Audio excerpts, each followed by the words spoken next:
hedge funds, honed in on a single hedge fund, Galleon, isolated only me, its CEO, who had recently become one of the few immigrants on Wall Street to be identified as a billionaire, and built a fabulous and intricate tale of sex, drugs, and rock and roll to entertain the public and build their own reputations. Their 2-year reality series was successful beyond measure.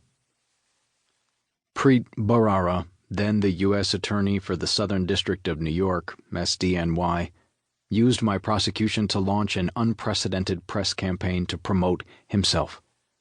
Bharara ran roughshod over the truth, standard DOJ protocols, and the office's own dignity in his extraordinary zeal to convict me. Time magazine put Bharara on its cover, their headline proclaiming, "This man is busting Wall Street." It was Preet's finest moment.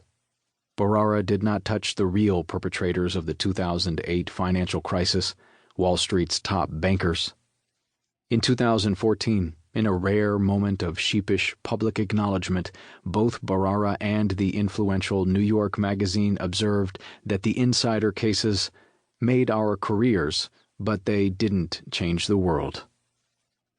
Bharara's impotent and poisoned approach to the non-prosecution of criminal activity on Wall Street, ranging from the mortgage bankers who precipitated the financial crisis, Goldman Sachs, Lehman Brothers, the money laundering of drug cartels, HSBC, and the encouraging of tax evasion by U.S. citizens, UBS, CSFB, is now the defining legacy of his tenure.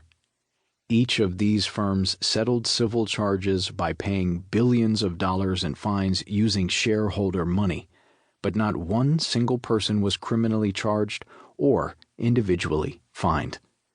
Every one of the insider trader prosecutions was criminal. The towering hypocrisy remains startling. The prosecution, under Bharara's watch, advanced a theory of trading to prosecute me and several others that the appeals court of the Second Circuit subsequently overruled, criticizing it for doctrinal novelty. Soon after my trial in May 2011, then Commissioner of the Securities and Exchange Commission, SEC, Mary Shapiro, gloated that the beauty of insider trading laws is the flexibility in interpreting them. The lead prosecutor in my case, Jonathan Streeter, said in December 2012, "Insider trading cases are confusing to investment professionals." He went on to add, "There is incredible confusion on what is illegal, and it's a real problem. The law is very complicated and the lines are a bit murky."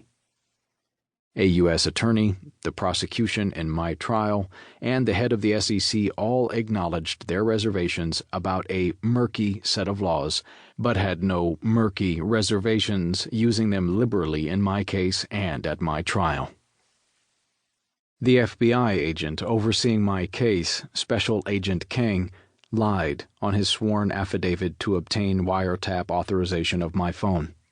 Recognizing there had been government misconduct, Judge Richard Holwell, who presided over my trial case, issued a searing criticism of the wiretap application used by Agent King, reprimanding him for reckless disregard for the truth with respect to both probable cause and necessity.